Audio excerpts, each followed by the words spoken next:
Ang kawawang babaeng ito ay nag-apply ng trabaho sa maraming kumpanya, ngunit nabigo. Ngunit palagi siyang naniniwala na kung siya ay magtitiyaga, magtatagumpay din siya balang araw. Ngayon, nakatayo siya sa bus stop nang biglang mula sa malayo ay may kotseng bumulusok patungo sa kanya. Si Yoram ay nakatayo roon, natigilan. Ang kotse ay bumagsak ng malakas sa lupa at pagkatapos ay mabilis na gumulong patungo kay Yoram sa bilis na 5 metro bawat segundo. Si Yoram ay labis na natakot kaya nanlaki ang kanyang mga mata. Nanigas ang buo niyang katawan. Hindi niya alam kung saan tatakbo, papalapit ng papalapit ang kotse kay Yoram. Nang 1 metro na lang ang layo nito kay Yoram, biglang lumitaw ang isang misteryosong lalaki at niyakap siya. Pagkatapos ay tumalikod siya at iniwasan ang kotse. Ang kotse ay bumangga sa hintuan ng bus ng may matinding lakas. Ang salamin ay nabasag sa daan-daang maliliit na piraso. Nang akala nilang dalawa ay ligtas na sila, ngunit may isa pang panganib na palapit. Nakataas ang kotse at babagsak sa kanila. Ang likod ng kotse ay dahan-daang tumama sa kanilang dalawa. Pagkatapos ng mahabang panahon, silang dalawa ay ligtas at walang pinsala pa rin. Nang imulat ni Yoram ang kanyang mga mata at nakita ang tanawin sa harap niya, mas lalo siyang nagulat. Ang lalaking nasa harap niya ay kayang suportahan ang isang kotse na tumitimbang ng ilang tonelada gamit lamang ang isang kamay.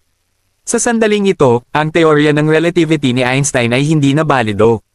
Gayunpaman, dahil si Yoram ay nagkaroon ng pinsala sa ulo, hindi pa niya nakikita ang mukha ng lalaking nagligtas sa kanya bago siya nahimatay. Nang magising siya, walang oras si Yoram para balutin ang kanyang sugat at nagmadali siyang pumunta sa airport dahil 3 taon na niyang hinihintay ang pagkakataong ito para sa interview. Pinayuhan ng mga interviewer si Yoram nang makita ang dumudugong ulo na pumunta muna siya sa ospital. Ngunit iginiit ni Yoram na tapusin muna ang interview bago pumunta sa ospital. Ngunit bago pa man makapagsalita si Yoram ng ilang salita, siya ay nahimatay. Ang matatag na espiritu ni Yoram ay humanga sa babaeng leader. Kaya, ang clumsy na si Yoram ay tinanggap na magtrabaho sa passenger service sa airport. Ngunit sa unang araw niya sa trabaho, nakatagpo si Yoram ng problema sa airport. Isang lalaki ang patuloy na pinapalo ang automatic check-in machine gamit ang kanyang malita. Lumabas na hindi siya nasisiyahan sa diskriminasyong pag-uugali ng mga staff sa airport dahil ang iba ay maaaring pumunta sa counter para kumuha ng ticket habang siya ay kailangang gawin ito sa makinang ito. Pagkatapos malaman ng dahilan, nagmadaling pumunta si Yoram para magpaliwanag. Ngunit ayaw makinig ng lalaki sa paliwanag ng isang mababang empleyado. Kinuha lang niya ang kanyang malita at sinira ito sa harap ni Yoram. Sinubukan siyang pigilan ni Yoram, ngunit hindi sapat ang kanyang lakas para pigilan ang lalaking ito. Sa wakas, hindi na nakapagpigil si Yoram at binuksan ang kanyang bibig para sampin ang lalaki. Sa pagkakataong ito, talagang nagalit siya, kaya agad niyang hinawakan ang kwelyo ni Yoram. Hindi napigilan ni Yoram na itulak ang kanyang kamay palayo. Galit na galit siya kaya akmang sasaktan na niya si Yoram nang biglang lumitaw si Suyon. Hinawakan ni Suyon ang palso ng lalaki. Sinubukan ng lalaki na bawiin ang kanyang kamay, ngunit kahit gaano siya kahirap magpumiglas, wala siyang nagawa. Si Suyon ay labis na kalmado at kontrolado. Sa sandaling ito, tinanong ni Suyon ang lalaki kung alam niya na ang automatic check-in machine ay nagkakahalaga ng 20 milyong won. 3 machine ang sinira ng lalaki, kaya humigit kumulang 60 milyong won. Iyon. Nang marinig ang bilang na 60 milyong won, natakot ang lalaki at mabilis na ibinaba ang kanyang boses para tanungin kung ano ang gustong mangyari ni Suyon sa huli. Dahan-dahang lumapit si Suyon sa tainga ng lalaki at sinabi, "Tapos ka na." Agad-agad, dinala ang lalaki ng mga security staff ng airport. Lumapit si Yoram para pasalamatan si Suyon sa pagtulong sa kanya. Tinanong ni Yoram si Suyon kung saang airline siya madalas lumipad. Gusto niyang bigyan ito ng ilang benepisyo bilang pasasalamat, ngunit inilabas ni Suyon ang kanyang employee card. Ipinakilala niya ang kanyang sarili bilang nagtatrabaho sa Customer Service Department. Hindi inaasahan, magkasama sila sa departamento. Pagkatapos malaman ng superior ang tungkol sa lalaking sumire sa 3 automatic check-in machine, pinagalitan niya si Yoram. Walang ginawang mali si Yoram ngunit pinagalitan ng hindi makatarungan, kaya labis siyang nagalit. Pinuntahan niya ang kanyang matalik na kaibigan na nagtatrabaho rin sa airport para magsumbong. Narinig ng matalik na kaibigan ni Yoram na si Yun-sub ang kwento. At pagkatapos ay isinalaysay ang kwento ni Suyon. Mabilis matuto si Suyon. Hindi siya nakikisama sa kahit sino. Masyado ring malamig ang trato ni Suyon sa mga tao sa paligid niya. Bago iyon, isang hindi inaasahang insidente ang nangyari sa airport na nagpabantog kay Suyon sa lahat ng nagtatrabaho roon. Noong panahong iyon, habang inililipat ang mga bagahe, dahil sa pagmamadali, mabilis na itinulak ng isang empleyado ang cart ng bagahe. Sa pagkakataong ito, isang bata ang nakatayo sa harap niya, ngunit dahil naharang ang kanyang paningin, hindi niya nakita ang bata. Sa mapanganib na sandali, biglang sumugod si Suyon. Sa pagkakataong ito, nagulat ang lahat sa kanilang nakita. Ginamit ni Suyon ang kanyang kamay para harangin ang cart ng bagahe. Ang bakal na hawakan ay nabaluktot at nasira ang hugis. Talagang nakakatakot ang lakas na ito. Pagkatapos umalis ni Suyon kasama ang bata, dahan-daang nahulog sa lupa ang lahat ng malita. Dahil sa insidenteng ito, kilala na ng lahat ng nagtatrabaho sa airport si Suyon. Ngunit ang hindi nila alam ay first-class disabled person si Suyon. 10 taon na ang nakalilipas, dahil sa isang aksidente sa trapiko, nawalan si Suyon ng isang braso at isang binti. Dahil si Suyon ay may prosthetic na braso at binti na gawa sa metal, kaya siya ay nagkaroon ng ganitong walang hanggang lakas. Noong araw na iyon, nakatayo si Suyon sa ilalim ng balkonahe, nagpapasilong sa ulan. Nang hindi sinasadyang tumalsik ang tubig ulan sa manggas ni Suyon. Habang paulit-ulit na yumuyuko si Yoram para humingi ng tawad. Biglang nasipsip ang kanyang kwintas sa kamay ni Suyon. Pagkatapos ay inilabas ni Suyon ang kwintas at ibinalik ito kay Yoram. Labis na nagulat si Yoram sa tanawin sa harap niya kaya nanatili siyang nakatayo. Si Suyon ay likas na malamig na tao, kaya wala na siyang sinabi pa at kinuha ang kanyang payong at umalis. Pagkatapos ng trabaho, muling nakasalubong ni Suyon si Yoram. Nakilala agad ni Yoram si Suyon. Hindi inaasahan, magkasama sa departamento si Yoram at Suyon. Tila muling pinagtagpo silang dalawa ng tadhana. Mula roon, opisyal na nagsimula ang kanilang kwento. Hindi nagtagal, isang matandang babae ang nawala ng kanyang anak sa airport. Mabilis siyang humingi ng tulong kay Suyon. Sa pagkakataong ito ay dumating din si Yoram para tumulong. Ngunit nang malaman ni Yoram na 31 taong gulang na ang anak, labis siyang nagulat. Akala ni Yoram ay nagbibiro si Suyon. Paano mawawala ang isang 31 taong gulang na adulto? Agad na ipinakita ni Suyon kay Yoram ang medical records ng nawawalang lalaki. Pagkatapos tingnan ni Yoram ang medical records, agad niyang napagtanto ang seryosong problema. Dahil ang nawawalang lalaki ay may problema sa kanya mental na kalagayan. Kung hindi siya agad matatagpuan, maaaring may hindi inaasahang mangyari. Pagkatapos matanggap ang balita, agad na iniutos ng superior sa lahat ng staff na hanapin ang lalaking ito. Ang tanging clue ay nakasuot ng dilaw na shirt ang nawawalang lalaki. Magkagrupo sina Yoram at Suyon. Nang pumunta si Suyon sa restroom para mag-check, biglang nakita ni Yoram ang isang lalaking nakasuot ng dilaw na shirt sa harap niya. Kaya hindi na hinintay ni Yoram na lumabas si Suyon at mag-isa siyang humabol. Nang lumabas si Suyon sa restroom, nakita niyang umalis na si Yoram. Sa pagkakataong ito, hindi kalayuan, isang lalaki ang tumawag sa airport staff. Lamingga-lingga ang kanyang mga mata. Tinanong niya ang staff ng airport kung bakit nagbago ang schedule ng flight. Habang sumasagot ang staff, nagsimulang manginig ang kanyang mukha at nagsimula siyang mabaliw. Sino ang nagsabi sa inyo na pwede ninyong gawin iyon? Paano ninyo nagawang baguhin ang flight ko nang hindi ninyo ako sinasabihan? Ang hindi pangkaraniwang kilos at pananalita ng lalaki ay nakaagaw ng pansin ni Yoram. Marahil, siya ang taong hinahanap ni Yoram. Bigla, nabaliw siya at nagsimulang sakta ng staff ng airport. Sumugod si Yoram para payuhan siya. Akala niya si Yoram ay isang doktor na dumating para kunin siya. Kaya mas lalo siyang nawala sa kontrol. Binunot niya ang metal na poste sa tabi niya at sumugod patungo kay Yoram. Sa sandaling ito, biglang lumitaw si Suyon at niyakap si Yoram para protektahan. Pagkatapos ay itinaas ni Suyon ang kanyang kamay para suluhin ang atake ng lalaki. Ngunit ang kakaiba ay biglang nabaluktot ang bakal na poste sa 90-degree angle. Malinaw na, hindi ito makatwiran. Nang makita ito, natakot ang pasyenteng may sakit sa pag-iisip.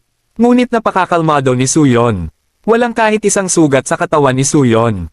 Nang protektahan ni Suyon si Yoram, agad na naalala ni Yoram ang nangyari ilang taon na ang nakalilipas.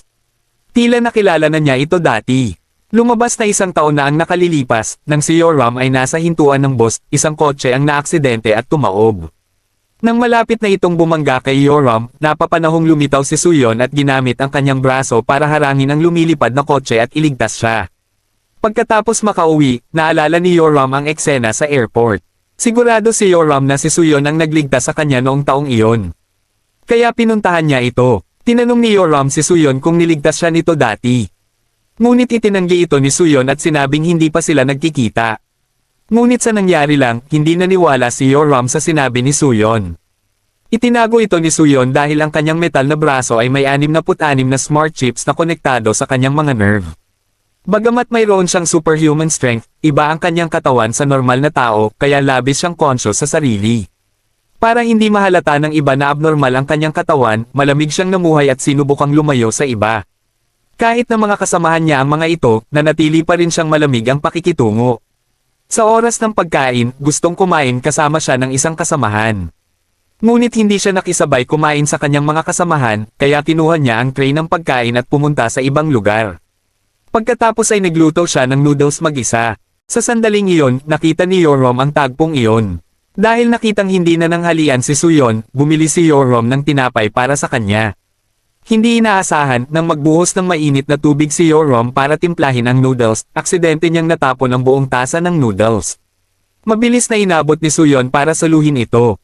Pagkaraan ng isang segundo, napaso ang kanyang kamay hanggang sa pumula. Natakot si Yoram at mabilis na kumuha ng yelo para ipahid sa kamay ni Suyon. Ngunit sinabi niya, wala akong nararamdamang sakit. Paulit-ulit na tinanong ni Yoram si Suyon kung masakit ba, ngunit nanatili itong pareho ang sagot. Labis na nagulat si Yoram, kaya sinampal niya ito. Galit na ipinaliwanag ni Suyon na ang kanang kamay at braso lamang niya ang walang nararamdamang sakit.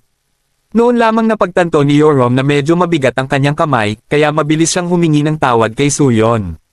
Sa sandaling ito, nakita ni Suyon ang nakakatawang si Yoram at biglang ngumiti. Nang araw na iyon, biglang nakatanggap ang Customer Service Department ng paliparan ng isang nagbabanta. Tumawag ang isang misteryosong lalaki at sinabing nagtanim siya ng bomba sa paliparan. Nagtatrabaho si Yoram nang makita niya ang isang lalaking kaina-hinalang kumikilos. Palihim niyang inilalagay ang isang itim na bag sa basurahan. Labis na nausisa si Yoram, kaya maingat niyang binuksan ang bag. Labis na nagulat si Yoram nang makita ang bagay sa loob ng bag. Pagkatapos ay tinawagan niya ang pulisya ng customs para pumunta at tingnan ito. Nang makita nila ang bagay sa loob ng itim na bag, labis din silang nagulat. Hindi inaasahan, ang bag ay naglalaman ng mga gintong bar na nagkakahalaga ng bilyon-bilyong won. Pagkatapos ay kinuha ng pulisya ang ginto. Hindi nagtagal, lumitaw ang isang mag-asawa. Palihim silang naghahanap ng mga basurahan. Mukhang may hinahanap sila. Habang sila ay tumatawag sa telepono, si Yoram, na nakatayo sa tabi nila, ay hindi sinasadyang napakinggan ang kanilang usapan. Sigurado siyang may kinalaman sila sa mga gintong bar. Sa sandaling ito, biglang lumitaw si Suyon. Kaya mabilis itong sinabi ni Yoram sa kanya. Ngunit sinabi ni Suyon kay Yoram na ito ay usapin ng customs at walang kinalaman sa trabaho nila.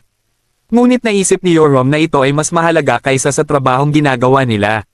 Bukod dito, palagi niyang gustong purihin ang kanyang mga superior, kaya hindi niya maaaring palampasin ang oportunidad na ito.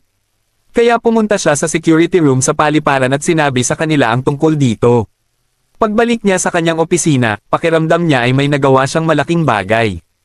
Nang makitang walang tao, nagtalon-talon siya para magdiwang. Ngunit sa sandaling iyon, pumasok ang kanilang team leader na si Sokon. Masayang lumapit si Yoram para sabihin kay Sokon ang kanyang ginawa. Akala ni Yoram na pupurihin siya ng team leader. Ngunit hindi iyon ang iniisip ni Sokon. Tinanong ni Sokon si Yoram kung kumusta na ang kanyang trabaho. Hindi alam ni Yoram ang sasabihin. Nagpatuloy si Sokon, tinatanong kung hinahayaan ni Yoram si Suyon na pamahalaan ng gayong kalaking lugar. Napagtanto ni Yoram na napabayan niya ang kanyang trabaho. Pagkatapos ay pinuntahan niya si Suyon na nagtatrabahong mag-isa. Akala ni Yoram na si Suyon ay may mataas na pinag-aralan at gusto ng team leader.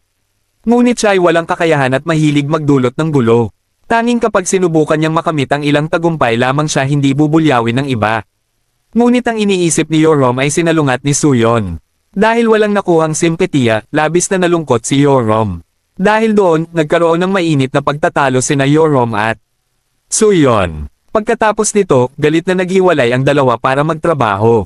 Ang isa pang customer service area ay nakatanggap ng isang nagbabantang tawag sa telepono. Sinabi ng estranghero na sisubog ang paliparan sa loob ng kalahating oras. Sa pagkakataong ito, pumunta si Suyon sa break room para uminom ng tubig nang bigla niyang marinig ang isang taong tumatawag sa telepono. Sa pagkakataong ito rin, nahuli ni Suyon ang teroristang tumatawag. Nang buksan ni Suyon ang ilaw, nakita niya ang isang batang lalaki na mukhang estudyante sa high school. Mayabang na sinabi ng bata kay Suyon na umalis na siya at huwag makialam sa buhay ng iba. Ngunit nanatiling tahimik si Suyon doon nang walang sinasabi. Nang mayabang na sanang aalis ang bata, agad na kumilos si Suyon. Hinawakan ni Suyon ang kwelyo ng bata at ibinagsak ito sa lupa. Pagkatapos ay kinaladkad ni Suyon ang bata palabas sa pasilyo. Isang braso lamang ang ginamit ni Soyeon para idiin ang bata sa dingding. Lumabas na ayaw sumama ng bata sa libreng biyahe sa Japan kasama ang kanyang mga magulang. Kaya ginawa niya ang malisyosong biro na ito. At ang kanyang mga magulang ang 2 taong inakusahan ni Yorom. Sila ang nagdala ng mga kalakal para sa mga smuggler. Kaya nakakuha sila ng libreng biyahe. Dapat silang magbayad sa kanilang mga ginawa. Pagkatapos maayos ang bagay na ito, tahimik na sinundan ni Suyon si Yorom.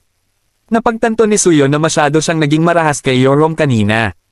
Kaya nagpasya siyang kunin ang walkie-talkie at humingi ng tawad sa kanya. Sa sandaling iyon, biglang bumagsak ang isang billboard. Sa kabutihang palad, nasalo ni Yorom ang billboard sa tamang oras. Ligtas din dahil doon ang batang lalaking nakatayo sa tabi nito.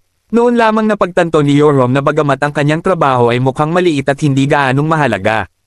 Ito rin ay napakahalaga at hindi maaaring baliwalain. Nang araw na iyon, si Yorom at Suyon at ang buong departamento ng serbisyo sa customer ay inilipat sa ibang lugar para magtrabaho. Nang bumati sa kanila ang pinuno ng ibang departamento na nakakasama nila sa trabaho. Biglang nanlamig si Suyon dahil ang lalaking ito ang naging dahilan ng pagkaparaliso ng isang braso at isang binti ni Suyon 15 taon na ang nakalilipas. Ang lalaking ito rin ang nakatatandang kapatid ni Suyon. Naaksidente sa trapiko si Suyon habang sinusubukang iligtas ang kanyang kapatid. Dahil doon, nabali ang kanang braso at kanang binti ni Suyon. Pagkatapos ng paggamot, nailigtas ang kanyang buhay. Ngunit mula noon, siya ay naging baldado. Hindi matanggap ni Suyon ang kanyang sarili sa ganitong kalagayan, kaya pumunta siya sa hagdan at nagpasyang tapusin na ang miserableng buhay na ito. Ngunit nang itulak ni Suyon ang control lever ng wheelchair, biglang lumitaw ang isang PhD para iligtas siya. Maswerte pa, sa pamamagitan ng kanyang mga taon ng pananaliksik, nakagawa ang PhD ng metal na binti at braso para kay Suyon. Mula noon, naibalik na ni Suyon ang kanyang buhay. Nakapamuhay na si Suyon na parang normal na tao. Nang araw na iyon sa paliparan, hindi sinasadyang nakasalubong ni Suyon ang kanyang kapatid na matagal na niyang hindi nakikita. Ngayon ang kapatid ni Suyon ang namamahala sa pagpaplano at pagpapatakbo ng paliparan. Obvious na nakilala rin ni Suyon ang kanyang kapatid. Ngunit labis na nanlalamig ang mga mata ni Suyon. Mukhang hindi masaya ang 2 magkapatid na magkita muli. Ngayon ang dalawa ay hindi na naiiba sa mga estranghero. Pagka-uwi, nagtaka si Donggan kung bakit napaka-normal ni Suyon. Kaya tiningnan ni Donggan ang aplikasyon sa trabaho ni Suyon. Na nagsasaad na si Suyon ay nakasuot ng isang makina. Kalaunan sa pulong, ginamit ni Donggan ang dahilan na ang pagsusuot ni Suyon ng isang elektronikong aparato ay makakaapekto sa seguridad ng paliparan at humiling ng investigasyon kay Suyon. Pagkarinig pa lamang niya ng balita, pinuntahan na ni Suyon si Donggan. Nang makarating sila sa isang liblib na lugar, tinanong ni Suyon si Donggan kung bakit kailangan nilang imbestigahan ito. Sinabi ni Donggan na ginawa niya ito dahil gusto niyang umalis si Suyon. Sinabi ni Donggan na si Suyon ay pareho pa rin ng dati. Na gusto niyang sumunod sa mga tao at inisin sila. Noong panahong iyon, sinabi ni Donggan kay Suyon na huwag siyang sundan. Ngunit tumanggi si Suyon na makinig. Kaya naman naaksidente sa trapiko si Suyon. Lumabas na 12 taon na ang nakalilipas, binugbog at dinala si Donggan ng isang grupo ng mga masasamang loob. Nag-alala si Suyon sa kanyang kapatid, kaya hinabol niya sila sa kanyang motorsiklo. Ang kabilang sasakyan, gustong mawala si Suyon, biglang nagpreno ng malakas. Dahilan para hindi makapag-react si Suyon sa oras at bumangga diretso sa likuran ng sasakyan. Nakabulagta si Suyon sa isang lawa ng dugo na nakatingin sa kanyang kapatid. Ngunit sinamantala ni Donggan ang pagkakataon para tumakas. Ngayon nang muling makita ni Suyon ang kanyang kapatid. Sinabi sa kanya na ang aksidente ay nangyari dahil hinabol ni Suyon si Donggan. Galit na galit si Suyon kaya hinawakan niya ang kwelyo ng kanyang kapatid. Hindi talaga maintindihan ni Suyon kung kapatid ba niya si Donggan o hindi. Ngunit sinabi ni Donggan, dahil nag-asawa muli ang aking ama, nagkaroon tayo ng maikling relasyon na iyon. Maliban doon, walang kahulugan si Suyon kay Donggan. Labis na nadismaya si Suyon. Hindi niya mapigil ang umiyak. Tinawag ni Suyon na bastardo ang kanyang kapatid at tumalikod para umalis. Pagkatapos noon, maaari lamang niyang ibunton ang kanyang galit sa isang metal na plaka sa tabi niya. Pagkaalis ni Suyon, tahimik na tumulo ang luha ni Donggan. Sa katunayan, hindi alam ni Suyon na ginawa ito ni Donggan para protektahan siya. Natatakot si Donggan na masaktan si Suyon. Mayabang ang isang makapangyarihang babae. Dahil pinigilan ni Yorom ang babae sa pagtatapon ng selyo ng customs. Mayabang na niyang hinihiling ngayon na lumuhad at humingi ng tawad si Yorom. Ang kanyang ama ay isang miyembro ng pambansang asembleya. Kaya siya kumilos ng ganoon. Lumabas na labis siyang bumili ng mga kalakal sa ibang bansa. Kaya sobra ang timbang ng kanyang bagahe at naselyohan. Gusto niyang iwasan ang mga bayarin sa customs. Kaya palihim niyang itinulak ang bagahe. Nang akmang pupunitin na niya ang selyo. Nahuli siya ng mga security staff ng paliparan na malapit nang umuwi mula sa trabaho. Kaya tumawag ang security staff na si Yang Jo para iulat ang kanyang kaso. Sa sandaling iyon, dumaan si Yorom. Nang marinig ang dalawang nagtatalo, mabilis silang pinigilan ni Yorom. Itatapon pa rin sana ng babae ang selyo. Ngunit pinigilan siya ni Yang Jo. Agad niyang itinaas ang kanyang kamay para sampelan si Yang Jo. Ngunit madali siyang napigilan ni Yang Jo. Dahil sa labis na galit, kinagat ng mariin ng babae ang kamay ni Yang Jo. Nakita ito ni Yorom at pinigilan siya. Ngunit sinampal siya ng malakas. Dahil sa nakitang napakatigas ng ulo ng babae. Walang ibang nagawa si Yang Jo kundi gumamit ng puwersa para kontrolin siya. Pagkatapos, ibinigay nila ang babae sa opisyal ng customs, ngunit hindi nila alam na sila pala ay nakabangga ng taong hindi nila dapat binangga. Inakusahan ng babae na siya ay inatake at pinilit niyang lumuhad sina Yorom at Yang Jo. Pinagbantaan din niya sila gamit ang kanyang ama na isang miyembro ng pambansang asambleya dahil masyadong malaki ang suporta ng kabilang partido. Ang security team ng airport ay maaari lamang imbestigahan ang bagay na ito dahil tapos na ang trabaho ni Yang Jo noong panahong iyon. Ang employee card ng kotse ni Yoram na nahulog sa restroom ay pinulot ng security team ng airport. Kaya tinanong nila si Yoram kung sino ang airport security officer na nanakit sa pasahero. Ayaw ni Yoram na ipagkanulo ang kanyang kaibigan, kaya nagsinungaling siya na hindi niya kilala. Ngunit tila nahulaan na ng security team kung sino ang babaeng security officer matapos marinig ang kwento ni Yoram. Napabilis ang pangyayari, nalaman agad ng senior manager ng airport na si Hisong ang impormasyong ito. Upang protektahan ang reputasyon ng airport, inutusan niya si Soko na agad-agad ipaharap ang kanyang tauhan sa pasahero, kahit na kailangan nitong lumuhod, kailangan nilang ayusin ang bagay na ito ng minsanan. Sa pagkakataong ito, ayaw ni Yoram na mapahiya ang kanyang team leader, kaya pumayag siya. Wala namang gaanong problema kung paluluhurin lang ang isang empleyado. Alam na ito ni Yang Jo. Dahil ayaw ni Yang Jo na pagdusahan ni Yoram ang bunga ng kanyang pagkakamali, dali-dali siyang tumakbo. Sa pagkakataong ito, nakaupo ang pasahero sa silid na may mapagmataas na ekspresyon. Sa sandaling ito, biglang pumasok si Suyon. Nasira ang heater ng tubig sa silid, kaya pumunta si Suyon dito para ayusin ito. Dali-daling dinala ni Sokon si Yoram dito. Mayroon pa ring smug na ekspresyon sa mukha ng babaeng pasahero. Nang magsisimula ng humingi ng tawad si Yoram, nag-ingay si Suyon na nasa tabi niya. Napagtanto ni Yoram ang isang bagay dahil sa mga ginawa ni Suyon. Naalala niya ang mga naunang sinabi ni Suyon na kung hindi niya sasabihin ang sa tingin niya ay tama, hindi niya kailanman maririnig ang gusto niyang marinig. Hinikayat ng manager na nasa tabi niya si Yoram na humingi ng tawad.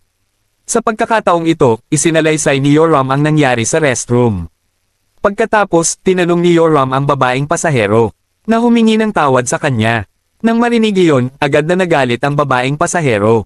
Sinabi pa niya na maghahanap siya ng abogado para kasuhan ang airport. Ngunit sa sandaling ito, narinig ang kanyang boses mula sa telepono. Huwag na huwag mong sasabihin ito sa tatay ko. Kapag nalaman niya ito, papatayin niya ako sa palo.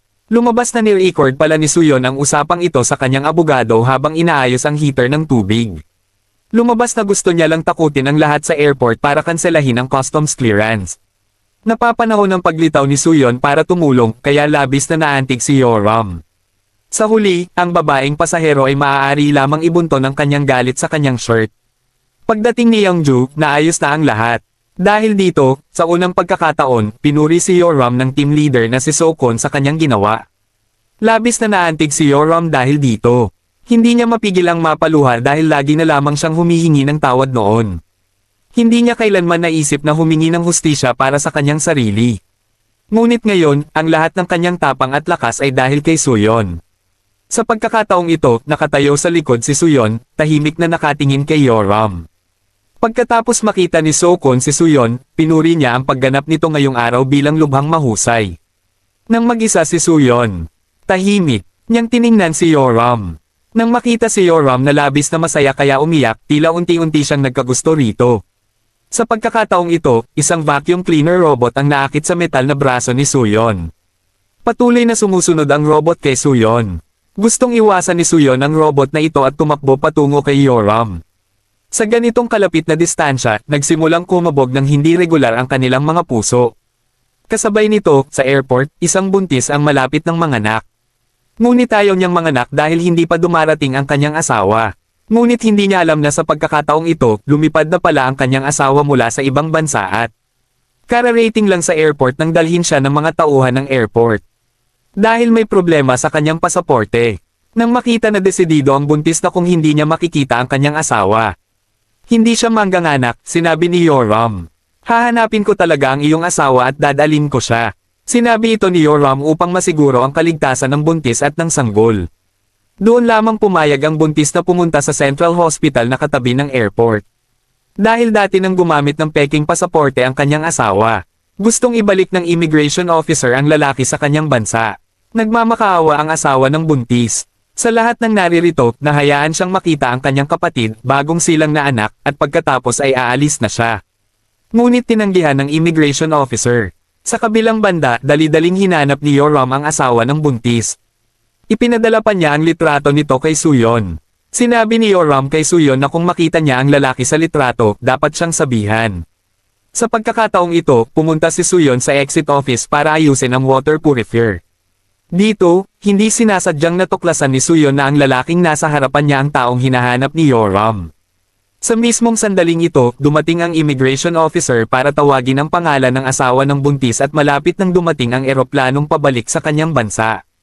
Inihahanda na ng immigration officer na isakay ang asawa ng buntis sa eroplano. Dali-daling kinontak ni Suyon si Yoram at sinabi nitong malamang na hindi na makikita ng asawa ng buntis ang kanyang asawa at mga anak. Dahil malapit nang lumipad pabalik sa kanyang bansa ang asawa ng buntis. Hindi kayang tiisin ni Yoram na panoorin ang asawa ng buntis. Na sobrang lapit na sa kanyang asawa at mga anak, ngunit hindi pa rin sila magkita. Kaya nagpasya siyang puntahan ang kanyang superior at magmakaawa. Sa pagkakataong ito, sinamantala ng asawa ng buntis ang pagkakataon na pumunta sa banyo para tawagan ang kanyang asawa. Sa pag-uusap sa telepono, labis silang magkalapit at desperado. Nang makita ang eksenang ito, naantig din ang puso ng security officer na nakatayo sa tabi niya. Paglabas niya ng restroom, itinulak niya ang mga tauhan ng airport at tumakas. Nakita ito ni Suyon. At dali-dali siyang hinabol. Desperado siyang tumakbo habang si Suyon ay mahigpit na sumusunod sa likuran. Huminto lamang siya nang wala na siyang matatakbuhan. Nagmakaawa siya kay Suyon na hayaan siyang makita ang kanyang asawa at anak. Ngunit walang karapatan si Suyon na gawin iyon. Sa kritikal na sandali, kumuha siya ng panulat mula sa kanyang bulsa at itinutok ito kay Suyon. Agad pagkatapos nito, sinaksak niya si Suyon. Tumunog ang tunog ng pagkakabangga ng metal. Sa sandaling ito, labis na nagulat ang lalaki. Pagkatapos ay binunot ni Suyon ang panulat sa kanyang kamay, ngunit hindi pa rin tumigil ang lalaki. Sumugod siya para atakihin si Suyon. Umilag si Suyon pero dahil sa inertia, dahilan para mahulog siya sa hagdan. Buti na lang, nasalo siya ni Suyon sa tamang oras. Pagkatapos ay binuhat siya ni Suyon ng napakadali. Sa pagkakataong ito, dumating ang security team. Inapakan ni Suyon ang panulat at inilagay ang kanyang braso sa likod niya. Si Suyon, para itago ang kanyang sikreto, sinabi sa airport security team na okay lang siya. Ngunit nagkataon, nakita ni Donggan ang eksena kanina. Labis na nagulat si Donggan sa nangyari. Sa kabilang banda, sinabi ni Yoram kay Sokon ang tungkol dito. Sa pagkakataong ito, nakatanggap din si Yoram ng litrato ng bagong silang na sanggol. Hawak ni Yoram ang litrato at nagmamakaawa kay Sokon na hayaan silang magkita ng kanyang pamilya. Sa wakas, sa tulong ni Sokon, nagkausap ang buong pamilya sa pamamagitan ng salamin. Bagamat hindi makatakbo ang lalaking ito para yakapin ang kanyang asawa at ang anak, para sa lalaking ito, sapat na ang makita ang kanyang asawa at anak para siya ay maging masaya. Naantig din si Yoram at ang lahat ng nakatayo malapit na nakasaksi sa eksenang ito. Pagbalik ni Suyon sa trabaho, may hindi inaasahang nangyari. Nang ibinaba ni Suyon ang panulat, biglang naakit sa kanyang braso ang metal na paperclip at ang fountain pen. Makikita na may sira ang kanyang metal na braso.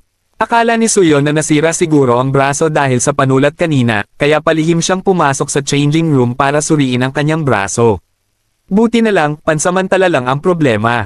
Sa pagkakataong ito, hindi kalayuan sa airport, may eroplanong maglalanding na nang biglang magliyab ang mga makina nito. Natakot ang lahat ng pasahero sa eroplano. Sa kabilang banda, katatapos lang magtrabaho ni Yoram. Naghahanda siyang sunduin ang kanyang ina sa airport nang bigla niyang makita ang eroplanong naaksidente sa himpapawid. Lahat ng empleyado sa airport ay nakatanggap ng text message tungkol sa emergency landing. Nang malaman niyang nasa eroplano ang kanyang ina, labis na nag-alala si Yoram. Sa pagkakataong ito, naghahanda na rin si Suyon na umuwi pagkatapos ng trabaho. Sa sandaling iyon, nakita niya si Yoram na balisang nakatingin sa eroplano sa himpapawid.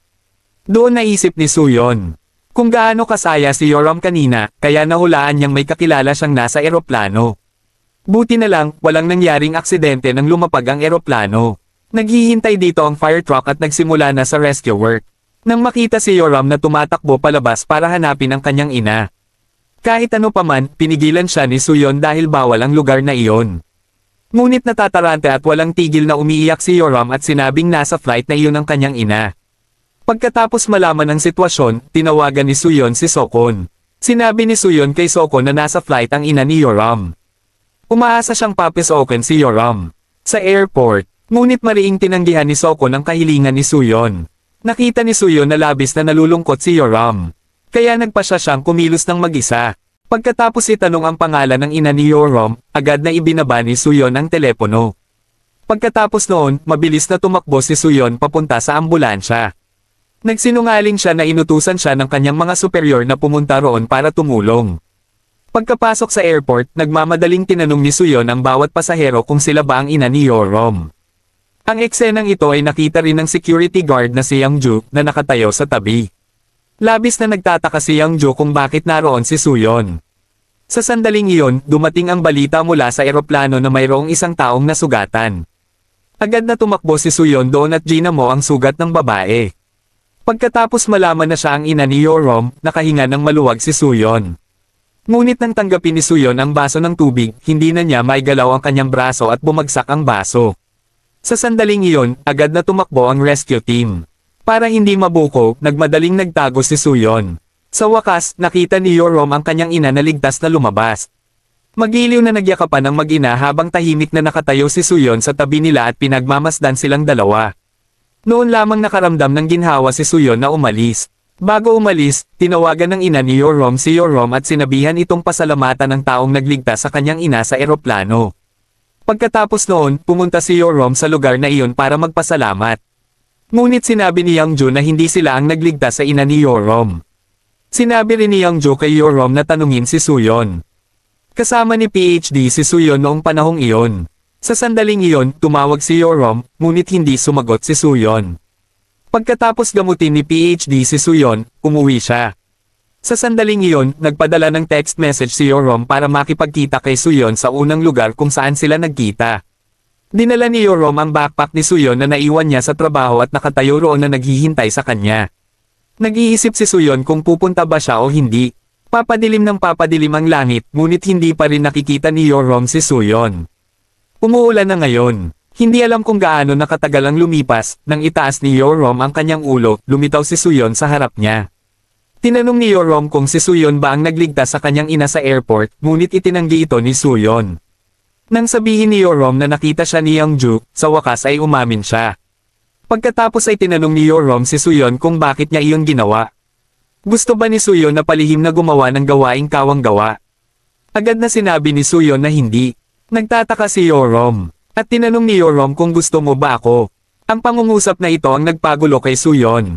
Nagtinginan silang dalawa. Nang tumigil ang ulan nang sumagot si Suyon ng oo. Palaging nakakaramdam ng pagiging mababa ang sarili si Suyon dahil sa kanyang kapansanan, ngunit sa wakas ay naglakas loob siyang umamin kay Yoram. Hindi inaasahan, kinabukasan ay pinuntahan ni Yoram si Suyon. Nagtataka si Yoram kung bakit nagustuhan ni Suyon ang isang ordinaryong tao na tulad niya. Dahil silang dalawa ay magkakilala at magkasama lamang sa trabaho. Sa loob ng 3 buwan, sinabi ni Suyon na maaaring ilang buwan o ilang taon bago mahulog ang loob sa isang tao, ngunit para sa kanya, 3 segundo lamang ang kinailangan niya. Hindi ito maintindihan ni Yorom. Lumabas na maraming taon na ang nakalipas, sa isang tindahan, may isang lugar na tinatawag na Where Stars Fall. Nahulog ang loob ni Suyon kay Yorom sa unang tingin. Ang dating aksidente sa sasakyan ay palihim ding pagprotekta ni Suyon kay Yorom. Sa sandaling iyon, nabangga ng isang grupo ng mga taong dumadaan si Yorom, dahilan para mapunta siya sa bisig ni Suyon. Sa sandaling iyon, naramdaman ni Suyon ang init ng kabilang tao, parehong mainit at matamis. Ngunit ang magagandang sandali ay laging panandalian lamang. Nang makitang medyo nahihiya ang dalawa, mabilis na umalis si Yorom sa bisig ni Suyon. Ngunit hindi sinasadyang damaykit ang kamay ni Yorom sa braso ni Suyon. Agad na may naramdaman si Yorom. Habang naguguluhan pa si Yorom, mabilis na inalis ni Suyon ang kanyang kamay. Pagkatapos ay nagmadali siyang umalis. Nang bumalik si Yorom sa kanyang opisina at kukunin na sana ang file para sa kanyang superior, hindi niya sinasadyang nakita ang resume ni Suyon sa mesa. Nagtatakang binasa ito ni Yorom.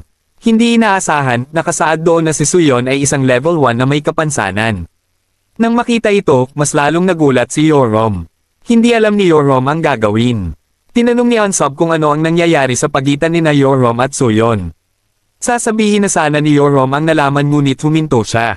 Kasabay nito, habang tinitingnan ang bodega, natuklasan ng mga tauhan ng airport ang isang malita ng di alam kung kanino. Galit na galit ang manager. Itinuring ba ng lahat ang lugar na ito bilang kanilang bodega at basta na lamang iniiwan ang kanilang mga malita dito? Kung matuklasan ng manager kung kanino ang maletang ito, siguradong sisibakan niya ang taong iyon. Tumayo si Yorom at sinabing kanya ang malita. Ito ang nagpagalit sa manager. Ipinaliwanag ni Yorom na paso na ang kanyang kontrata sa inuupahang bahay at plano niyang lumipat sa apartment ng kumpanya. Dahil hindi pa siya makakalipat sa apartment hanggang bukas, doon na lamang niya maiiwan ang kanyang bagahe. Pagkatapos ng trabaho, kinaladkad ni Yorom ang kanyang malita at mag-isang umupo sa harap ng pinto. Wala na siyang mapupuntahan ngayon. Hindi sinasadya, nakita ni Suyon ang eksenang ito. Sinabi ni Suyon na kung okay lang kay Yorom, maaari siyang tumuloy sa kanyang bahay para sa gabing iyon. Pagkatapos, sumunod si Yorom kay Suyon sa kanyang bahay. Ngunit nag-isip sandali si Yorom at naramdaman pa rin niyang hindi ito nararapat. Nang aalis na sana si Yorom, tinawag siya pabalik ni Suyon. Sinabi niya sa kanyang huwag isipin ang relasyon nilang dalawa. Mananatili lamang siya sa kanyang bahay para sa gabing iyon. Ganoon na lamang, pinatuloy ni Suyon si Yorom. Naghanda ng hapunan si Suyon para kay Yorom. Nang kunin ni Yorom ang tasa, hindi sinasadyang nagdikit ang kanilang mga kamay. Naalala niya ang pakiramdam kaninang umaga nang mahawakan niya ang kamay ni Suyon. Ngunit tahimik lamang siyang tumingin sa kanya.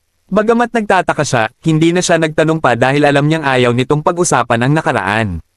Iniwasan ni Suyon ang isyo dahil natatakot siyang kapag sinabi niyang may kapansanan siya, mamaliitin siya nito. Kinabukasan, nang umalis si Yorom sa bahay ni Suyon, hindi niya sinasadyang nakasalubong si Youngju. Kakalipat lamang ni Youngju sa apartment noong araw na iyon. Akala ni Youngju ay nakatira rin doon si Yorom. Sa sandaling iyon, labis na natarante si Yorom at mabilis na ipinaliwanag na mayroon siyang kaibigang nakatira sa parehong bahay. Nang dumating si Yorom sa trabaho, nagmadali niyang sinabi kay Suyon na hindi niya sinasadyang nakasalubong si Youngju kaninang umaga. Sinabi ni Yorom kay Suyon na huwag sabihin sa kahit kanino ang kanyang pagtulog sa bahay nito kagabi dahil ayaw niyang pagtsismisan siya ng mga tao. Agad na sumang-ayon si Suyon sa kanya. Ngunit nang paalis na si Yorom, may ingay sa kanyang likuran. Pinuntahan ni Suyon upang tingnan kung sino iyon at nakita niya ang isang madilim na figure na binubuksan ang pinto at nagmamadaling lumabas. Nang pupunta na sana si Yorom sa trabaho, hindi niya sinasadyang nakita ang grupo ni Youngju na nag-uusap tungkol sa isang bagay. Pagpasok sa trabaho pinagchichismisan siya at si Suyon ng kanyang mga katrabaho. Galit na galit si Yorom. Naalala ni Yorom na nag-uusap at nagtatawanan ng grupo ni Youngju kanina, kaya agad niyang kinumpirma na si Youngju ang nagsabi nito. Pagkatapos puntahan si Youngju, galit na pinagalitan ni Yorom si Youngju. Ngunit naguguluhan si Youngju at hindi niya maintindihan ang sinasabi ni Yorom. Sa sandaling iyon, lumitaw si Suyon at hinaila si Yorom palayo. Sinabi niya sa kanyang noong nag-uusap silang dalawa sa storage room, mayroong isang tao roon at narinig ang lahat. Noon lamang napagtanto ni Yorom na mali niyang inakusahan si Youngju. Nang umuwi si Suyon mula sa trabaho, nakita niyang naghihintay sa kanya si Yorom sa ibaba. Ngayong gabi, makakalipat na si Yorom sa apartment na itinalaga sa kanya ng kanyang kumpanya. Pagkatapos, inilabas ni Suyon ang bagahe ni Yorom para sa kanya. Tinanong din niya ang numero ng bahay ng apartment na lilipatan ni Yorom.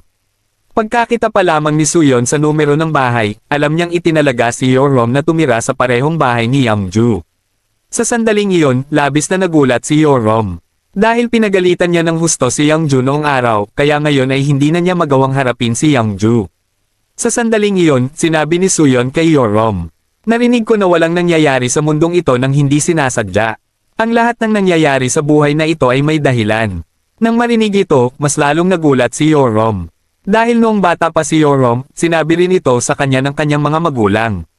Kaya tinanong ni Yorom si Suyon kung kilala niya ang ama ni Yorom. Lumabas na noong bata pa sina Suyon at ang kanyang kapatid, madalas silang pumunta sa isang tindahan para maglaro. Ang may-ari ng tindahan ay ang ama ni Yorom. Sa airport, binuhusan ng isang arroganting customer ng isang bote ng tubig ang ulo ng isang empleyado ng airport. Bukod pa rito, patuloy na minumura ng customer ang empleyado. Sinubukan ng empleyado na magpigil at sinabi sa customer na huwag magdala ng mineral water sa eroplano. Galit na galit ang isa pang pasahero pagkatapos marinig ito at sinabing unang hinawakan ng tauhan ng airport ang kanyang kwelyo. Sa sandaling iyon, ipinakita ni Yorom na nasa tabi niya ang video. Nang makitang may matibay na ebidensya, natahimik ang pasahero at yumuko sa kahihiyan. Nakita ni Suyon na napigilan agad ni Yorom ang sitwasyon, kaya tiningnan niya ito at ngumiti ng may pagmamalaki. Nang gabing iyon, niyaya ni Suyon si Yorom na maglakad-lakad. Yumuko siya at tiningnan ang kanyang kamay. May pumasok sa kanyang isipan. Pagkatapos ay inilabas niya ang kanyang kaliwang kamay mula sa kanyang bulsa. Pagkatapos ay sinubukan niyang ailapit ang kanyang kamay sa kamay nito. Ngunit wala pa rin siyang sapat na lakas ng loob para hawakan ang kamay nito. Nang maglakas loob na siyang hawakan ang kamay nito, humarap ito sa kanya at sinabi sa kanya na noong 9 na taong gulang siya, iniwan siya ng kanyang ama. Hindi inaasahan ni Yorom na kilala ni Suyon ang kanyang ama. Sa wakas, hinawakan ni Suyon ang kamay ni Yorom. Sa sandaling iyon, nagtinginan ang dalawa. Ipinikit ni Yorom ang kanyang mga mata. Hindi napigilan ni Suyon na ailapit ang kanyang mukha sa mukha nito. Nang maghahalikan na sana ang dalawa, narinig ang tunog ng away. Sinabi ni Suyon kay Yorom na tumawag ng pulis at pagkatapos ay mabilis niya itong hinalikan sa labi. Maya-maya, tumakbo si Suyon papunta sa lugar kung saan naglalabanan ang grupo. Nakita ng masamang loob si Suyon na nakikialam sa hindi niya usapan at akmang leleksyonan sana siya. Ngunit madaling naiwasan ni Suyon ang suntok na ibinato sa kanya ng masamang loob. Pagkatapos, hinawakan ni Suyon ang kamao ng masamang loob. Sa sobrang sakit, hindi mapigilan ng masamang loob ang pagsigaw. Nakita ito ng isa pang masamang loob at hinaampas ng kahoy na pamalo ang binti ni Suyon. Nabali ang kahoy na pamalo ngunit hindi natinag ang binti ni Suyon.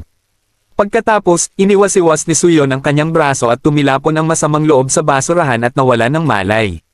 Pagkatapos, hindi sinasadyang natuklasan ni Suyon na ang taong binugbog ay ang pinuno ng security team na si Kyang-ho. Habang nagtataka si Suyon, biglang may humawak sa kanya mula sa likod gamit ang electric taser. Agad nawala ng malay si Suyon. Nagsimula ring umusok ang prosthetic limb ni Suyon. Nang dumating si Yorom kasama ang pulis sa lugar, nawala na ang grupo ng mga tao at si Suyon. Sa pagkakataong ito, dinala ni Kyang-ho ang sugatang si Suyon sa PhD. Pagkagising ni Suyon, binalutan ng benda ng PhD ang kanyang sugatang braso dahil grabe ang paso nito.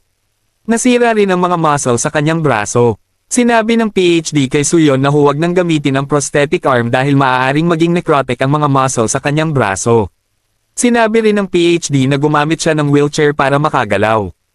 Kinabukasan, labis na nag-alala si Yorom nang marinig niyang hindi pumasok sa trabaho si Suyon.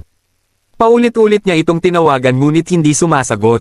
Nagising si Suyon at nakita ang mga text message at missed calls ni Yorom. Bigla niyang naalala ang nangyari sa kanilang dalawa noon. Sa pagkakataong ito, napagtanto ni Suyon na mahal niya si Yorom. Kahit naharapin niya ang panganib ng necrosis, ayaw niyang mawalay sa mundo. Gusto niyang makasama ang taong mahal niya. Pagkatapos, ikinabit niya ang kanyang prosthetic arm at tumayo. Sumunod, nagpalit siya ng damit. Habang wala pa ang PhD, palihim niyang kinuha ang susi ng kotse ng PhD at umalis. Nang malaman ito ng PhD, agad niyang tinawagan si Suyon. Ngunit pagkakita ni Suyon sa tawag ng PhD, hindi niya ito pinansin.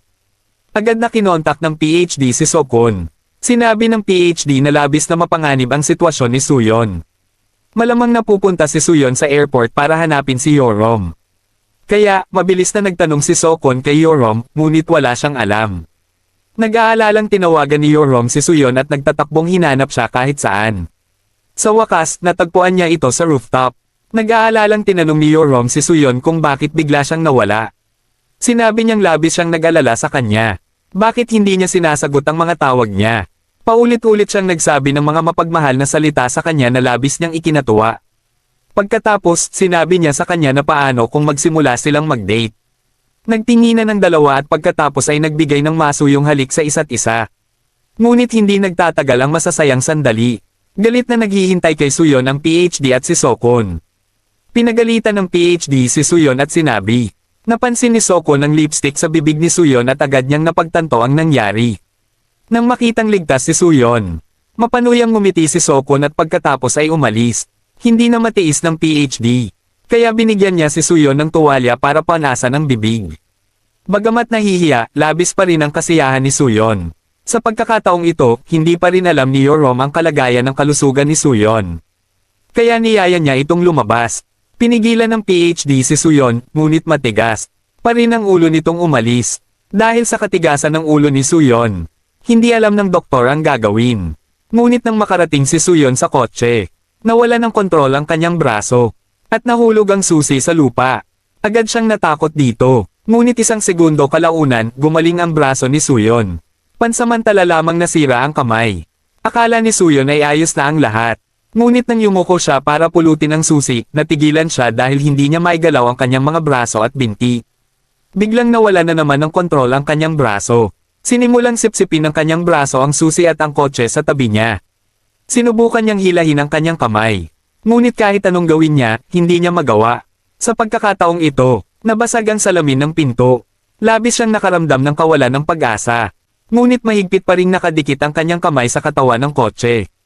Ano ang gagawin mo kung ang taong nang bully sa iyo sa paaralan ay walang hiyang umasal na parang napakalapit niya sa iyo? Siya si Minjang, ang tour guide. Nang makitang malaking pakinabang sa trabaho ni Minjang ang pagtatrabaho ni Yorom sa airport. Masayang tumakbo si Minjang para batiin si Yorom. Sinabi rin ni Minjang na magkakaroon siya ng kaibigang maaasahan sa hinaharap. Labis na nagulat si Yorom sa kakaibang pag-uugaling ito. Bago pa makapagsalita si Yorom, inagaw ni Minjang ang telepono ni Yorom at isinave ang numero niya sa telepono ni Yorom. Pagkatapos nito, tinanong ni Minjang si Yorom kung gusto niyang magsabay silang mananghalian. Pagkaalis ni Minjang, hindi pa rin mapakali si Yorom. Naalala tuloy ni Yorom ang kanyang nakaraan. Hindi sinasadyang kinuyam ni Yorom ang kanyang kamao. Ngunit pagpasok pa lamang ni Minjang sa banyo, biglang nagbago ang kanyang ugali. Tinawagan ni Minjang ang kanyang best friend para ipagmayabang na nakita na naman niya si Yorom, ang taong binyuli niya noong high school. Bukod dito, sa tanghalian, magpapatulong si Minjang kay Yorom sa paggawa ng ilang VIP card.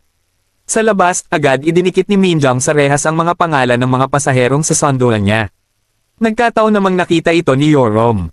Malinaw na hindi naaayon sa regulasyon ng airport ang ginawa ni Minjang. Ngunit hindi nang ahas si Yorom na pumunta at magsalita. Sa pagharap sa taong nang bully sa kanya noong high school, labis na natakot si Yorom. Ngunit sa huli, naglakas loob pa rin si Yorom na pumunta at paalalahanan si Minjang. Agad nagbago ang ekspresyon ni Minjang. Ngunit sinubukan pa rin niyang magmukhang masaya at tinanggal ang name tag. Pagkatapos nito, tinanggihan ni Yorom ang imbitasyon ni Minjang na mananghalian. Sinabi ni Yorom na sana ay wala na silang anumang kinalaman sa isa't isa sa hinaharap. Pagkasabi nito, umalis si Yorom. Bagamat labis na natarante si Yorom, natutuwa pa rin siya na nagkaroon siya ng lakas ng loob na gawin iyon. Ngunit hindi alam ni Yorom na hindi balak ni Minjung na pakawalan si Yorom ng ganoon na lamang. Sa panig ni Suhyun, mahigpit pa ring nakasipsip ang kanyang braso sa kotse. Sa sandaling ito, nagkataong dumaan si Yunsob. Nang marinig ang tunog ng nabasag na salamin, pumunta roon si Yunsob para tingnan at hindi talaga siya makapaniwala sa nakikita niya. Basag ang salamin ng pinto. Kalat ang mga bubog sa buong lupa, at grabe rin ang pagkasira ng pinto ng kotse. Sa pagkakataong ito, nagtatago si Suhyun sa likod ng kotse. Walang tigil ang pagdurugo ng kanyang braso. May mali sa robotic arm ni Suhyun. Sa pagkakataong ito, ipinagdarasal na lamang ni Suhyun na walang makakita sa kanya, ngunit nakita pa rin siya ni Yunsob. Pagkatapos nito, dinala ni Yoon-sub si Soo-hyun sa bahay. Ngunit sa pagkakataong ito, nakuha ng pansin ni Yoon-sub ang mga gamit sa loob ng kwarto. Pagkalabas, tumingin si Yoon-sub sa bahay ni Soo-hyun. Tila may napagtanto si Yoon-sub. Sa pagkakataong ito, sa loob ng bahay, mas grabe ang pinsala sa mga muscle sa braso ni Soo-hyun. Pagkatapos balutan, hinala ng PhD na ang nangyari kanina ay dahil sa problema sa chip sa katawan ni Soo-hyun. Para maiwasan ang kahalintulad na insidente, pinayuhan ng PhD si Soo-hyun na pansamantalang itigil ang paggamit ng prosthetic limbs. Ngunit gusto pa rin ni Soo-hyun na magtiis ng isa pang buwan. Lumalabas na noong nakaraang gabi na kuryente si Soo-hyun at bumagsak sa lupa. Kaya natuklasan ni Kyung-ho ang kanyang lihim. Natakot si Soo-hyun na pagkatapos ibunyag ni Kyung-ho ang kanyang lihim sa lahat, hindi na siya makakapamuhay ng normal. Kaya hiniling ni Soo-hyun kay Kyung-ho na bigyan siya ng isang buwan. Pagkatapos ng isang buwan, automatikong magre-resign si Soo-hyun. Ginawa ito ni Soo-hyun dahil gusto niyang gugulin ang kanyang huling buwan sa pagtatrabaho sa airport kasama si Yoram na kanyang mahal. Ayaw ni Soo-hyun na malaman ni Yoram na siya ay may kapansanan. Maaga kinabukasan, nagsuot si Soo-hyun ng kanyang prosthetic limbs at ang relo na bigay ng kanyang kapatid at nagsuot ng smart suit para magtrabaho sa airport. Muling nagkasama sa trabaho sina Soo-hyun at Yoram, ngunit sa pagkakataong ito ay sabay na tumunog ang kanilang mga telepono. Ang tumatawag kay Soo-hyun ay si Yoon-sub. Gustong makipagkita si Yoon-sub kay Soo-hyun para pag-usapan ang nangyari kagabi. Sa kabilang banda, nakatanggap ng tawag si Yoram mula kay Min-jung. Lumalabas na nasa likod ni Yoram si Min-jung. Dahil alam ni Min-jung ang relasyon ni na Yoram at Soo-hyun, tinakot ni Min-jung si Yoram na bigyan siya ng 4 na VIP pass, o kung hindi ay sasabihin ni Min-jung sa mga kasamahan ni na Soo-hyun at Yoram kung paano binyuli si Yoram noong high school. Galit na umalis si Yoram dahil ayaw niyang malaman ni Soo-hyun ang kanyang kahabag-habag na nakaraan. Pumunta si Yoram para hanapin si Dong-gun, ang taong namamahala sa mga pass, ngunit hindi alam ni Yoram ang sasabihin. Sa pagkakataong ito, sinabi ni Dong-gun kay Yoram na siya ang nakatatandang kapatid ni Soo-hyun. Sasabihin na sana ni Dong-gun kay Soo-hyun ang tungkol sa kanyang katawan nang biglang lumitaw si Soo-hyun sa pintuan. Tinanong ni Soo-hyun si Dong-gun kung ano ang gusto niyang gawin. Sinamantala ni Dong-gun ang pagkakataon para tanungin si Yoram kung noong ikawalo ng huling beses niyang nakita ang profile ni Soo-hyun, nakasulat doon na si Soo-hyun ay isang level 1 disabled person. Kaya gusto bang malaman ni Yoram kung ano ang nakatago sa ilalim ng damit ni Soo-hyun. Nang makita niyang sasabihin na ni Dong-gun kay Yoram ang kanyang lihim, biglang hindi na-control ni Soo-hyun ang kanyang emosyon. Nang manginig ang mga braso ni Soo-hyun, isa-isang nahulog sa lupa ang lahat ng metal na bagay sa silid.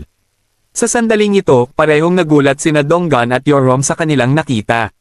Nang makita ito, mabilis na inalis ni Soo-hyun ang metal mula sa kanyang mga kamay, hinawakan ni Soo-hyun ang kanyang braso at mabilis na tumakbo. Nakita ni Yoram ang metal na bagay na nakakalat sa lupa at alam niyang may lihim si Soo-hyun na ayaw niyang malaman ng iba.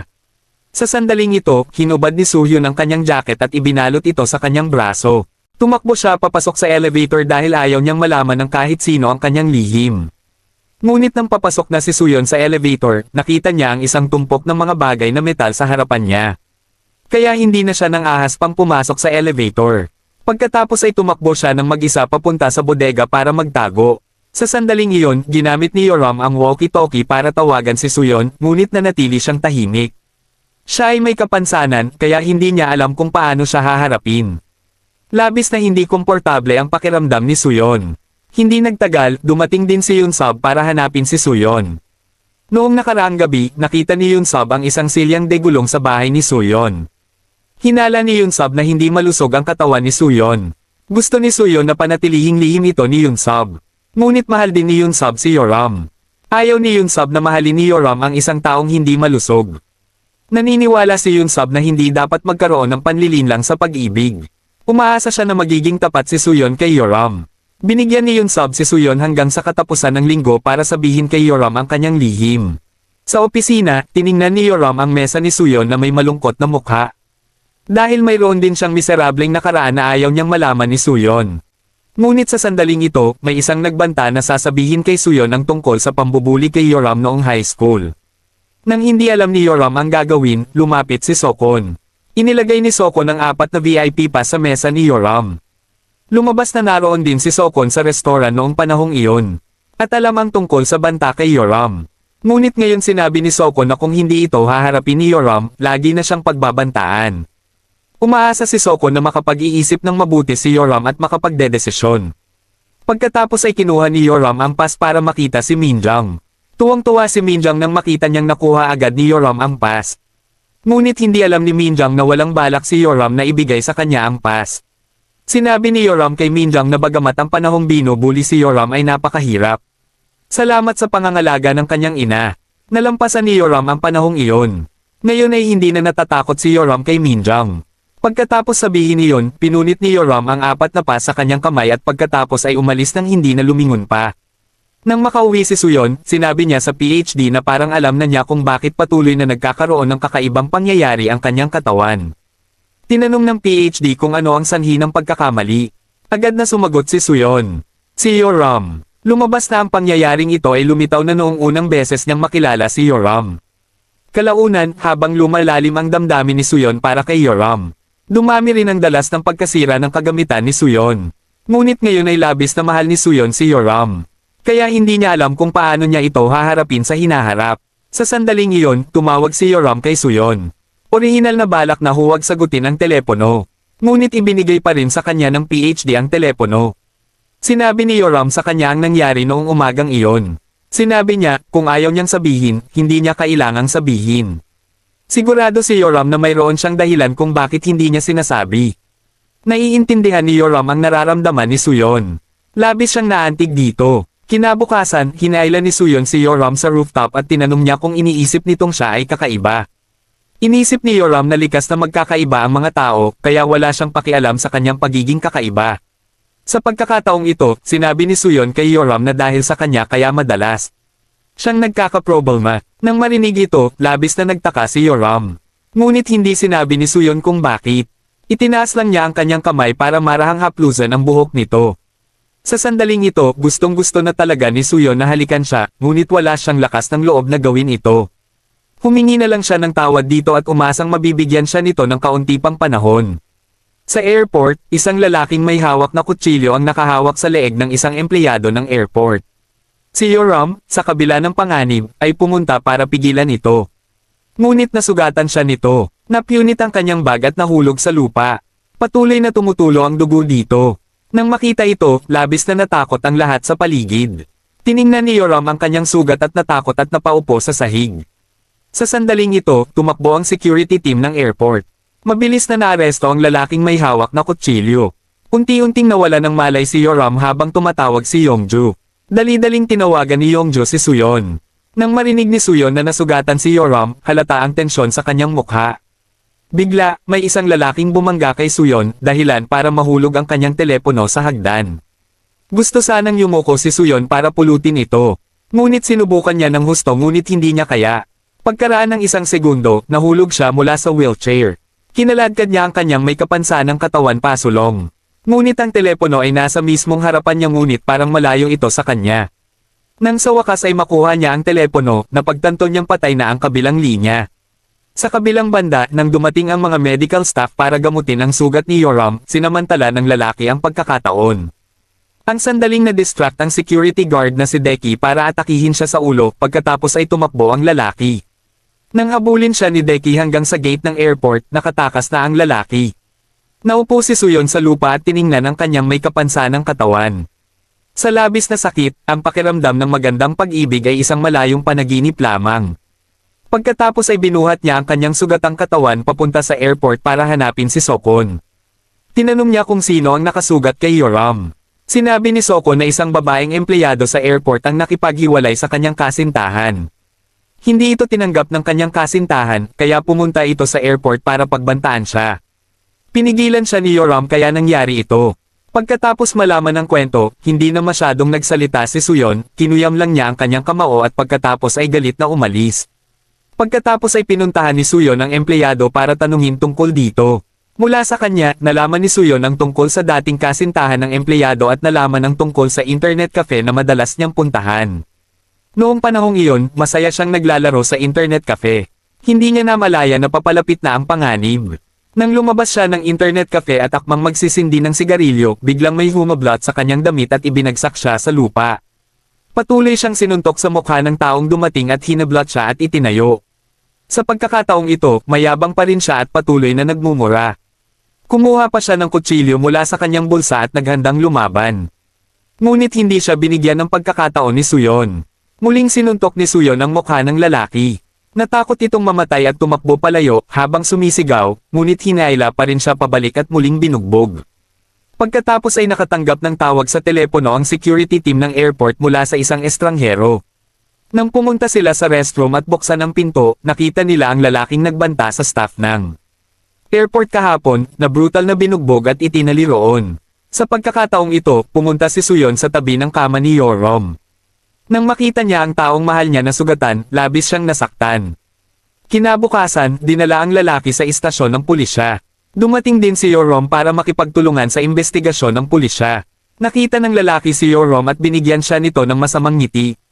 Nalabis niyang ikinatakot. Agad na inabot ni Suyon ang kanyang kamay at itinulak si Yorom sa tabi para protektahan siya. Pagkatapos makita ng lalaki si Suyon, agad niyang nakilala si Suyon bilang ang taong sumuntok sa kanya. Kaya agad na yumuko ang lalaki sa takot. Bago umalis, naalala ng lalaki ang pangalan ni Suyon. Hindi alam ni Suyon na magdadala sa kanya ng problema ang lalaking ito sa hinaharap. Sa kabilang banda, ang amo ng lalaki ay si Roon. Pinuntahan niya si Donggon at gusto niyang piyansahan ni Donggon ang kanyang tauhan. Ngunit agad na tumanggi si Donggon. Pagkatapos ay nagtaka si Roon dahil ang taong sumuntok sa kanyang tauhan ay ang pangalan ay Suyon. Naalala ni Roon ang nakababatang kapatid ni Donggon na naaksidente, na parang ang pangalan din ay Suyon. Sa sandaling ito, biglang kinabahan si Donggon.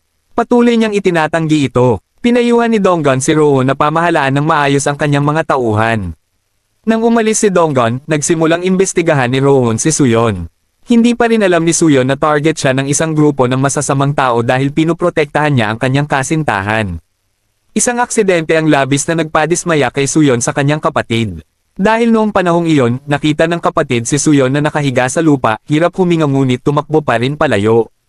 Sa totoo lang, hindi alam ni Suyon na hindi nakatakas si Donggon. Nahuli pa rin siya ng grupo ni Roon. Lumabas na may hawak na ebidensya ng mga krimen ni Roon si Donggon. Nakita ni Suyon ang mga tauhan ni Roon na dinala si Donggon dahil gusto nilang ibigay ni Donggon ang ebidensya. Ngunit naiwan ang disk na may ebidensya sa restaurant ng Where the Stars Fall. Ibinigay ito ng may-ari kay Suyon. Pinuntahan ni Suyon ang kanyang kapatid para ibigay ang disk ng ebidensya na siyang sanhi ng aksidente. Pagkatapos ay hiniling ni Roon kay Donggon na ibigay ang disk na naglalaman ng ebidensya. Ngunit sinabi ni Donggon na nawala niya ang disk. Sinampal niya si Donggon. Pagkatapos ay tinakot ni Roon si Donggon gamit si Suyon na malubhang nasugatan at malapit ng mamatay. Para protektahan ang nakababatang kapatid, nagmakaawa si Donggon kay Roon na huwag saktan ang kanyang nakababatang kapatid. Pagkalipas ng 12 taon, si Donggon ay naging Airport Operations Manager. Pumunta si Donggon sa airport para magtrabaho para kay Roon. Ngunit bigla niyang nakasalubong si Suyon na nagtatrabaho rin doon. Natakot si Donggon na madamay si Suyon. Kaya sinadya niyang magsalita ng masasakit na salita. Nang araw na iyon, biglang nagloko ang aparato sa kamay ni Suyon. Labis na nagulat si Donggon nang makita niya ito. Pagkatapos ay naisip ni Donggon ang isang paraan para alisin si Suyon. Pinuntahan ni Donggon ang pinuno ng security team ng airport na si Kyung-ho at ginamit ang dahilan na si Suyon ay may suot na magnetic device sa kanyang kamay na makakaapekto sa mga makina sa airport para hilingin kay Kyung-ho na paalisin si Suyon. Kinabukasan, pinuntahan ni Kyung-ho at Sokon si Suyon. Inassign nila si Suyon na magtrabaho sa ibang lugar. Ito ang nagpalito kay Suyon. Sa sandaling iyon, biglang lumitaw si Donggon. Napagtanto ni Suyon na ang kanyang paglipat ay may kinalaman kay Donggon. Kaya hiniling ni Suyon na makipag-usap ng pribado kay Donggon. Sinabi ni Suyon na kung ayaw ni Donggon na makita si Suyon ng ganoon, bakit hindi na lang magbitiw si Donggon. Sinabi ni Donggon na may ilang taong nagpaplano ng isang mapanganib na plano at isa lamang siyang maliit na bahagi ng laro. Umasa si Donggon na aalis si Suyon bago siya masaktan. Hindi maintindihan ni Suyon ang mga sinabi ni Donggon. Hindi nagtagal, nagpatrolya si Suyon sa airport at nakita si Donggon na nakikipag-usap sa isang lalaki. Nang makita niya ng malinaw ang mukha ng lalaki, napagtanto ni Suyon na ang lalaki ang siyang bumugbog kay Donggon noong taong iyon. Hindi maintindihan ni Suyon kung bakit nakaupo si Donggon kasama ang lalaking iyon. Pinuntahan ni Suyon si Donggon para magtanong.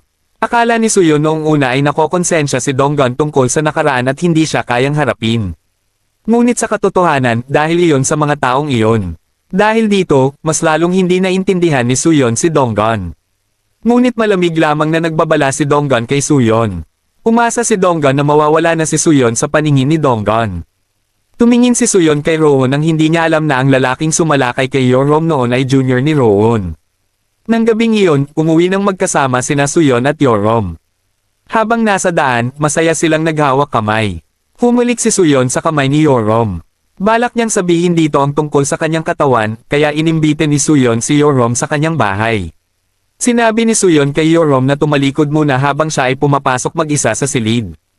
Pagkatapos ay hinubad niya ang kanyang jacket at shirt at dahan-daang humarap. Sinabi ni Suyon na maaari nang humarap si Yorom. Akala ni Yorom ay gusto nang humantong sa mas malalim na bagay si Suyon sa kanya. Labis siyang kinakabahan at patuloy na nagpapaliwanag. Ngunit nang humarap siya, ang tanawing nakita niya ay nagpatigil sa kanya at hindi niya alam ang sasabihin. Sinabi ni Suyon na ito ang kanyang lihim. Para maibsan ang kanyang stress, patuloy na uminom ng tubig si Yorom. Nang matapos magbihis si Suyon at lumabas, tinanong niya si Yorom kung matatanggap ba nito ang kanyang katawan ng ganito. Bagamat walang sinabi si Yorom, nakalimutan niyang ibaba ang baso ng tubig bago umalis kaya sinabi ito ni Suyon. Halata na hindi pa rin maitago ni Yorom ang kanyang pagkagulat. Ngunit nang lumabas si Yorom, biglang natuklasan ni Suyon na dumudugo ang kanyang ilong. Hindi niya alam na dahil nasugatan ang kanyang braso noon at madalas siyang gumagamit ng prostetikong braso. Ang kanyang kanang braso ay labis na may pasa na ngayon. Kinabukasan, nakita ni Yorom si Suyon na malungkot na nakaupo sa upuan, kaya hinawakan niya ang kamay nito. Pagkatapos ay hinailan niya ito sa isang walang tao hallway. Pagkatapos ay itinulak niya ito sa pader. Sa pagkakataong ito, labis na kinakabahan si Suyon. Sinabi ni Yorom kay Suyon na pagka-uwi niya kahapon, buong gabi niya itong pinag-isipan. Handa niyang tanggapin ang lahat mula rito. Handa niyang ibigay ang kanyang pagmamahal dito. Sa pagkakataong ito, naantig si Suyon sa mga sinabi ni Yorom. Humarap siya at idiniin ito sa pader. Sa pagkakataong ito, tiningnan niya ito ng may mapusok na mga mata.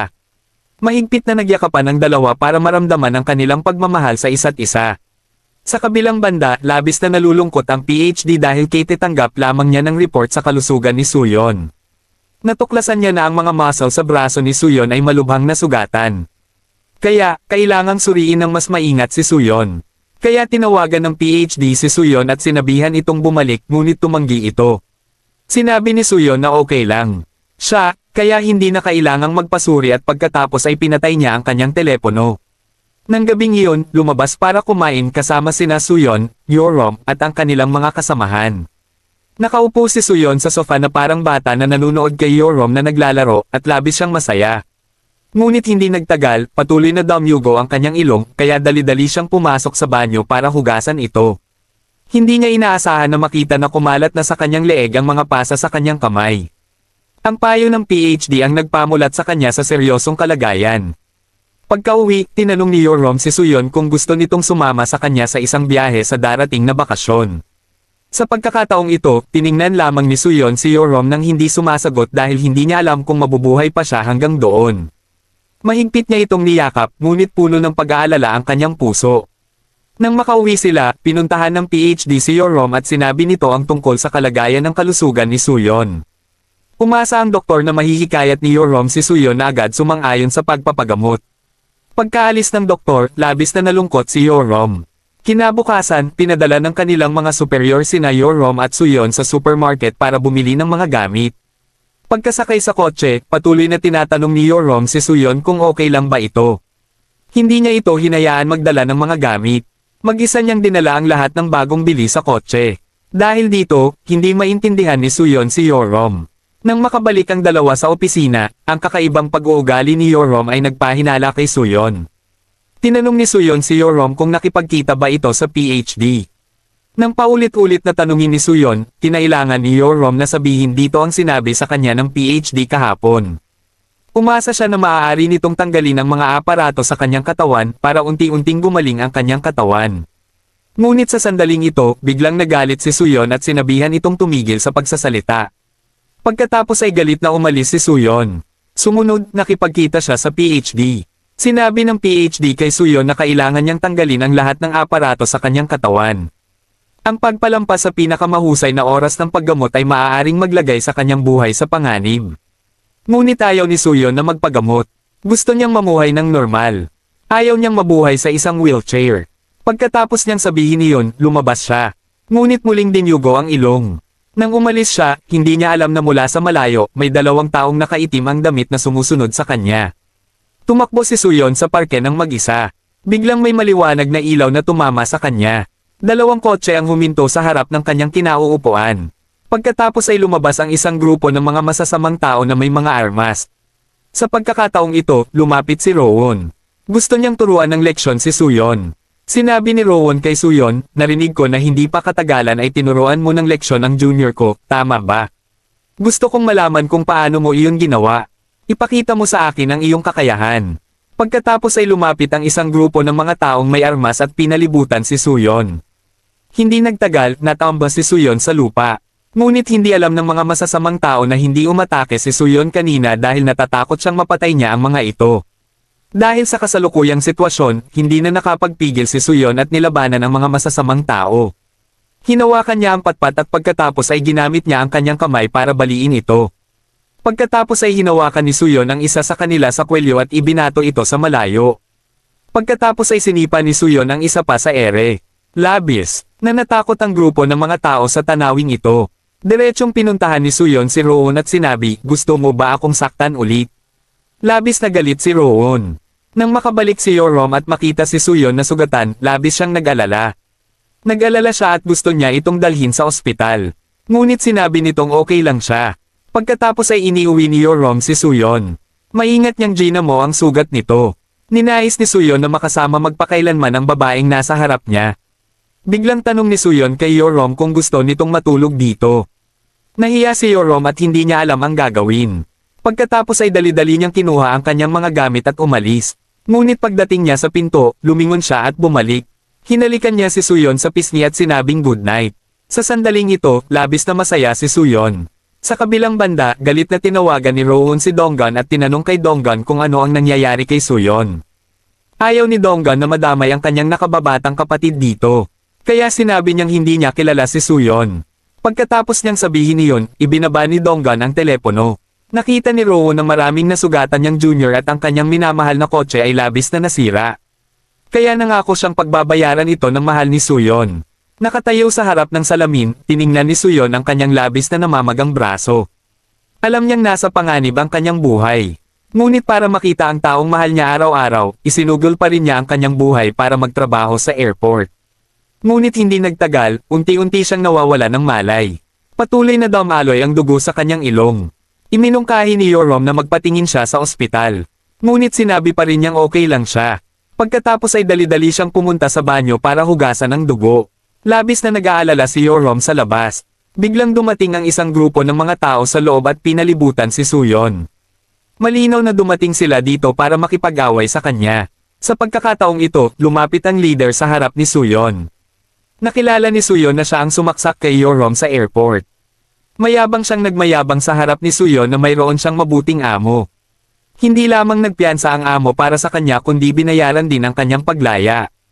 Hindi nagtagal ay nakalaya siya.